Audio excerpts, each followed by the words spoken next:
I wanted to talk about some of the discourse around keeping the politics out of knitting and just go ahead and say that that's completely impossible. Now more than ever is the time to become politically and socially active in our communities, and knitting is a platform in which to do that. Knitting as a political act and knitting as protest has a really rich history in the United States and around the world, and I wanted to share that with you all today. I've done some research on it and it's been really fascinating to learn about, so I hope you guys are interested too. I wanted to start with the colonial era in the United States and really get into the history of knitting as politics. In the colonial era in the US, women were not allowed to vote, we weren't allowed to hold office, we weren't basically allowed to do much, right? We were kind of still considered property. So the way that women were able to have a voice during the British colonial era was boycott. Women chose to boycott British cloth that was heavily taxed by spinning their own cloth and spinning their own yarn in which to knit stuff for their families and the general community.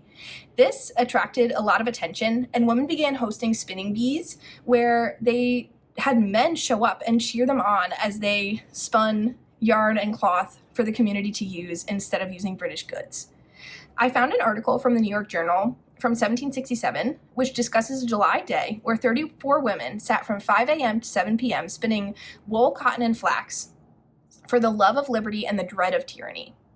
Men even came in droves to watch and cheer them on. Wearing clothes from the homespun cloth was also a way for members of the community to let others know where they stood. Not just spinning the cloth itself, but then wearing the cloth that was homespun was a political act as well. Soon, prominent colonial leaders and politicians began wearing homespun clothing in protest of the British to let the community know where they stood. 1 year before the Revolutionary War began, the entire graduating class of Harvard University wore homespun clothing to their graduation. So there's a long history of knitting as protest. We're talking 300 or 400 years. And this is only as far back as I went with the United States, but I'm sure I could do a whole nother video on knitting as protest before this. So here's a photo. It's a photo of an engraving from the newspaper article that I mentioned from the New York Journal in 1767.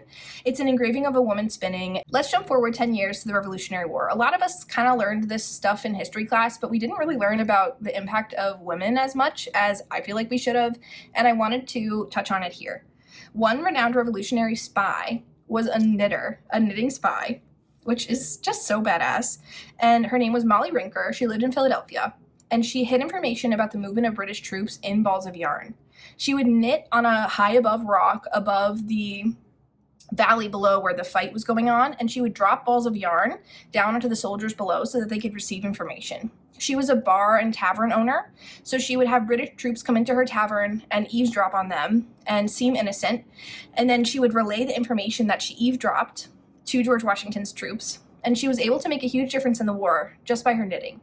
Her knitting in itself was also a revolution and a rebellious act at the time, because knitting for the revolutionary soldiers on the side of the Americans was considered a crime. Supporting the soldiers in any capacity, keeping them warm, keeping them fed, was considered a crime. So the fact that she was able to openly knit socks for the soldiers and be proud of this was in itself an act of rebellion as well. Today, the park where she knitted and dropped her facts down to the soldiers is within the bounds of Fairmount Park in Philadelphia, and there's a rock and a monument named after her there. So if you're near there, definitely go visit it. That seems really cool. At the same time in France, powerful leftist groups were planning to overthrow the tyrannical king. This is still the mid-1700s, the 18th century. In 18th century France, women were the backbone of society, specifically market women who sold wares at the market, sewed, knitted, cared for their children, generally made ends meet and made the household kind of come together. I would argue women are still the backbone of society, but that's neither here nor there. These women, who were market women, they started to gain some political momentum by joining radical groups and kind of spreading the word of revolution, and this upset the men. They were really threatened by the women's political power as the movement gained momentum, and the women were eventually banned from any political participation at all whatsoever. As a protest of this, women brought chairs and set up camp in the market square, and nobody could tell them not to because it was public space, and they just started knitting. They sat in the market square and knitted as people were beheaded at the guillotine, and they were knitting red stocking caps. These caps became known as Liberty caps, and they became a symbol of revolution throughout Paris as people knit and shared their hats and shared the good word of revolution. People came and watched the guillotine beheadings and chatted with the women and learned the message, and women sold their hats and sold their makes and sold their seats to the spectacle as well. And it really attracted a lot of attention. They were the backbone of society. These women became known as tricotuses, which I'm going to put the word below. I'm certain I'm saying that wrong because I'm so American, but sorry. In A Tale of Two Cities by Charles Dickens, Frenchwoman Madame Defarge encrypts her knitting with code names of the aristocrats who should be headed. I said aristocrats. Encrypts her knitting with names of aristocrats who should be beheaded at the guillotine. This part is a bit fabricated, but the concept of Madame Defarge is absolutely accurate. There were dozens and dozens of women in the market of Paris knitting during the guillotine beheadings. Let's jump forward another couple hundred years, about 100 years, to Civil War time in America. And it's the middle of abolitionist America. It's pre-Civil War. There are women who want a say in politics, and we still don't have any autonomous power to participate in politics. So what better way to let your voice be heard than through knitting? Abolitionist groups knit really intricate shawls and caps to be sold at anti-slavery fairs for raising funds for the abolitionist movement, especially above the Mason-Dixon line, especially in Massachusetts. One group was the Boston Female Anti-Slavery Society, who hosted fairs up in Cape Cod and all along Massachusetts to basically raise money for the war effort that was about to begin. At this time, and still today, I know my knitting circle is like filled with like-minded women. It's not a very politic-free zone, and I think a lot more knitting circles than not are politically centered, no matter what the rhetoric is around that. People relied on knitting and sewing circles as a place to safely discuss and keep alive radical ideals. Sewing circles were a place to spread anti-slavery ideals to women who may not receive the same message in their home.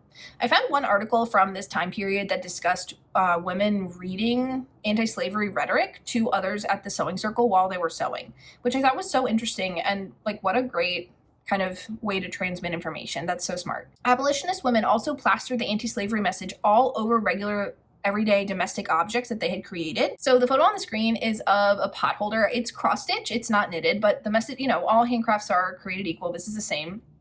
And it says any holder but a slave holder. So the idea was to put these anti-slavery rhetorics on every single item in someone's home that they could possibly think of. Pillows, sachets, pot holders like this. Every single domestic item was able to be politicized by these women who were just knitting, right? But they were doing way more than just knitting. They were spreading the message, and they were letting their voices be heard, and they were letting people know what their opinions were. They were not keeping it anti-political. They were letting people know. And I think that's more what we should be looking at today, too. As the makers, marketers, and users of symbolic objects, women could stand on the front lines of protest even in an era where it was unseemly for women to occupy the political sphere. They didn't care. They wanted their message to be heard. They weren't just going to sit back and knit. They were going to let people know in the main way that they could, which was creating domestic objects, what their opinions were. Above the Mason-Dixon line, the U.S. also created the Sanitary Commission, which orchestrated many charity and knitting groups throughout the Union to support and knit for Union soldiers who needed supplies on the front lines. Mainly socks were desperately needed. And so student-age girls and also boys were taught to both make knitting needles for the boys and knit for the girls. And I found some quotes saying that women who were teachers were basically completely abandoning their lesson plans in order to teach knitting and allow girls and young students of theirs to knit in class. And they had quotas that they wanted to fill. Some, it was a sock a day. Some, it was a sock every 2 weeks, depending on the age of the student. But they really just wanted to support the war effort in the way that women had access to support, which was knitting. So it's always been a political act. In Little Women by Louisa May Alcott, which probably a bunch of you guys have read. I've read it for school a long time ago. One of the sisters, she's angry that all she can do is stay home and knit while her father is a soldier on the front lines of the Union battle. And he writes her a letter saying how valuable her hand-knit socks are to the soldiers and himself in keeping warm and staying active in battle. And after that, she realizes she should knit as much as she possibly can because that is the way she can support the war effort. And it was really... She began knitting with a fury. That was a quote from the book. So don't underestimate knitting. Let's jump forward again to World War I. And during World War I and World War II, I found out that knitting patterns were banned A lot of types of knitting patterns were banned from production or manufacture and selling because there was a lot of potential for encryption of information through knitting patterns and through knitting projects. Because knits and purls they're the main two types of stitches in knitting, right? And they resemble dots and dashes. Knitting can be used to communicate Morse code or plenty of other types of codes due to its binary nature. So the sale and production of knitting patterns was banned as well. Excuse me, boo. The sale and production of knitting patterns was banned, as well as when knitting garments were mailed, they were thoroughly inspected and often rejected due to the potential for encryption of information. During World War I, there were also knitting spies, and World War II as well, just like Molly Rinker during the Revolutionary War. During World War I, in a region of France under German occupation, elderly and innocent-looking women were recruited by the French resistance, specifically one named Madame Levengle. She was recruited to become a knitting spy. She sat in her porch rocker and knitted, and she was secretly passing on information about Germans to the British, using Morse code taps through the floorboards of the basement below her, where soldiers were listening. She was able to let people know about the comings and goings of German soldiers in her community while under the innocent act of knitting on her porch, right? So she was able to really actively politically participate while innocently knitting. In America, knitting was also seen as a political act, and the Red Cross, here's a photo of the propaganda posters that the Red Cross used to promote knitting during World War I. If you're familiar with the I want you, Uncle Sam posters, this really has the same kind of vibe. Women were encouraged to do their bit and knit socks, dish rags, hot water bottle covers, helmet liners, and a bunch of other things, bandages for the Red Cross. The Red Cross actually distributed standardized knitting needles and yarn and patterns so that they were able to standardize the samples sent into them. And they really heavily propagandized knitting as a political act so that women would participate. Ultimately, volunteer knitters during World War I dedicated 2 million hours, nearly 230 years worth of labor in the 18 months the United States was at war. By its end, they used 45 million pounds of wool and made 22 million garments to support soldiers stationed domestically and overseas. Here's a photo of one of the knitting bees that they hosted, and this is one in Chinatown in New York. And some knitters were requested to knit sweaters and more difficult garments. Inexperienced knitters would knit sock tubes or pieces of knitting that were less complicated, such as sleeves. But ultimately, everybody who could participate was participating in knitting to help the war effort. At the same time in the United States, the women's suffrage movement was gaining steam. Some suffragists used the momentum around knitting for soldiers during World War I to make a case for women's rights. Here's a photo of the women of the New York City 27th Assembly District Women's Suffrage Party. The women of the New York City 27th Assembly District Women's Suffrage Party. That's a mouthful. These strong women demonstrated their organizational skill by making 3,560 items of clothing for sailors on the USS Missouri, a naval ship. One suffragette was quoted in the newspaper as saying, "These are some of the same women who helped get the signatures of 500,000 women of New York City who wanted to vote." In April of 1918, 200 women marched in Albany, New York's state capital.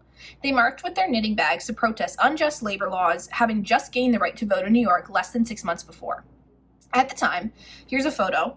The Woman's Citizen Journal published an article with the quote, "Behind the knitting bags were knitters, and behind the knitters were ballots. And this is why the legislators saw these women for the first time as real people." So here's another photo from this time period. You can tell that this is kind of when photography started being a thing.